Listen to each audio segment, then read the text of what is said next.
Hello and welcome. My name is Christina from Empowered Creator. I am a mindset and conscious manifesting teacher and coach, and this is my YouTube channel. Here I talk about all things law of assumption, mindset, conscious manifesting, the quantum universe, and a lot more. And my goal is to simplify everything without the fluff. So if you guys like this content and you would like to see more of it, I would love it if you would subscribe to this channel, comment on this video, like it, share it, and stick around. Also, if you need help with your specific situation, I offer one-on-one coaching, email coaching, as well as custom subliminals for whatever needs you may have. You may also want to check out my self-study mini course, Telepathically Connect with Your Specific Person. So if you guys are interested in any of these services, the links are below in the description box. Click on them and they're going to take you to my website. With all that being said, let's dive into today's video. In today's video, I want to offer some more insight on a question that I'm being asked very often, both in coaching sessions, in comments here in my videos, and a lot of the time when I just talk to people about conscious manifesting. And the question is, how do I stay in the wish fulfilled? How do I get into it? And how do I stay in it? So today in this video, I wanted to offer more insight on this question. And I wanted to do it from the point of view of one of Neville's teachings, where he said that you need to fall in love with your desired state. We're going to analyze and talk a little more about what that means and how you apply it in your day-to-day life and in your conscious manifesting. So this is what I'll be discussing in today's video. Stay tuned. So Neville famously said that you need to fall in love with your desired state. And he went on to say that this means that you live in that state so much, you dwell in that state so much, you focus your attention on that state so much, to the point where everything else is crowded out of your consciousness. And this was Neville's definition of living in the wish fulfilled, living in the end, staying in your end state, or however else you want to call it, they all mean the same thing. So what does he actually mean when he says you need to fall in love with your desired state? Well, think about a time when you fell in love with anything or anyone. How did you feel?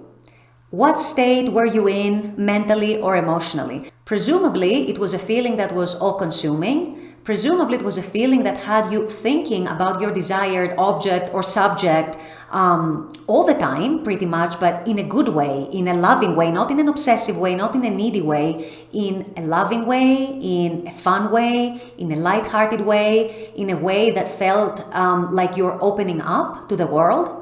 In a way that felt so warm and fuzzy and warming to your soul. And of course, your focus and your attention was so much on that object, on that subject, on that idea, on that concept.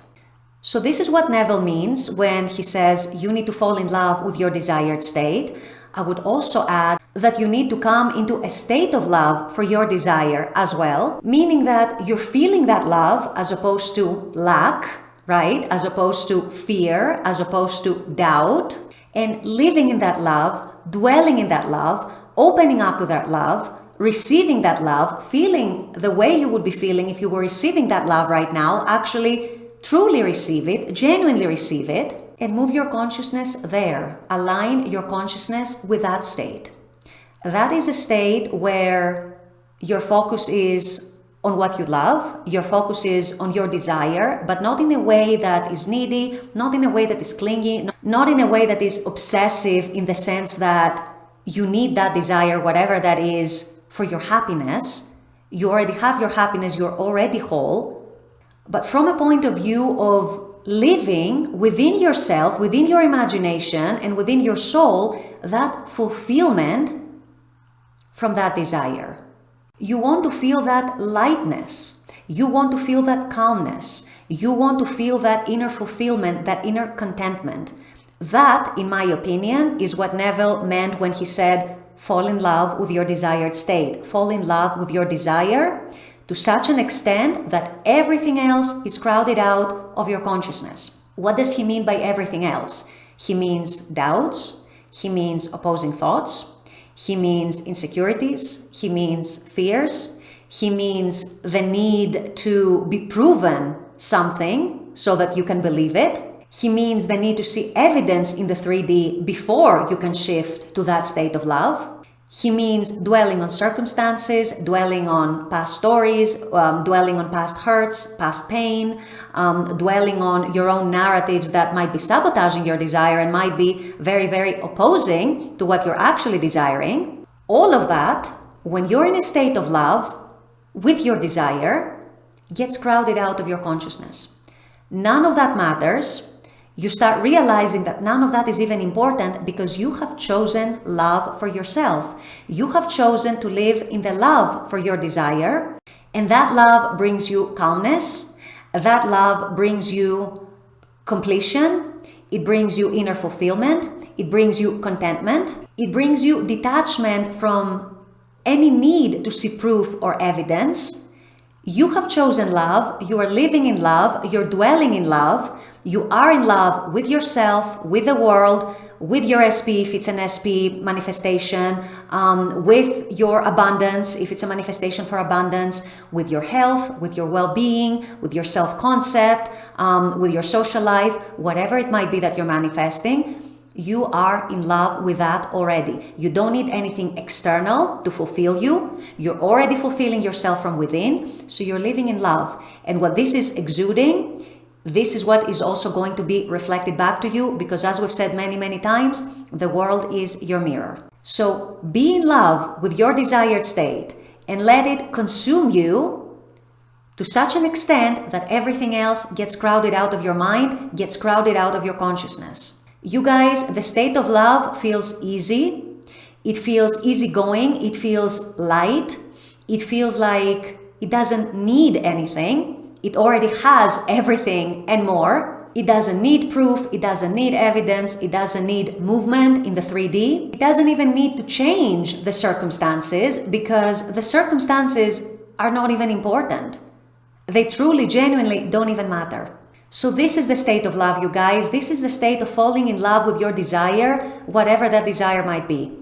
You fulfill yourself from within. You feel and experience and live the contentment from within. And that is what you end up exuding into the outer world. And the outer world then, like the mirror that it is, reflects that same thing and more back to you. No feelings of lack, no feelings of needing to validate your ego, no feelings of, oh, I need to see proof, I need to see evidence because otherwise I don't believe it. You just choose love. You choose to live in love. You choose to be in love with your desire, and you allow yourself to be consumed by that love and to go about your life in that state. So a very, very wise encouragement by Neville: fall in love with your desired state and let it consume you to such a degree that everything else is crowded out of your mind, everything else is crowded out of your consciousness. Living in love with your desire is a decision, you guys. It's a lifestyle. It's a conscious shift of your mental and emotional state, of your mental and emotional condition. And once you make that choice and you move your consciousness, you align your consciousness with that state of love, you see how simple everything really is. You see how everything starts falling into place like this, effortlessly, easily, fast. You don't even need to do much, if anything at all, because everything starts flowing. Everything starts coming to you. Your resistance is gone. Your ego tendencies are gone. Your need to validate your ego is gone, which is a huge source of resistance, usually, in conscious manifesting. And so you're liberating yourself from all that. You are choosing to live in love. You are choosing to exist in love with your desire. And that, you guys, creates the biggest, fastest, most effortless shifts. So take Neville's advice, fall in love with your desired state, allow it to crowd everything else out of your consciousness, and you will see how much easier and how much more effortless everything is going to become. With all that being said, I'm going to wrap up this video here. I intend that this has helped. As always, I very much appreciate you guys being on this channel, watching this content. I love making this content for you. And as always, I look forward to seeing you all at the next video. Until then, take care and bye-bye.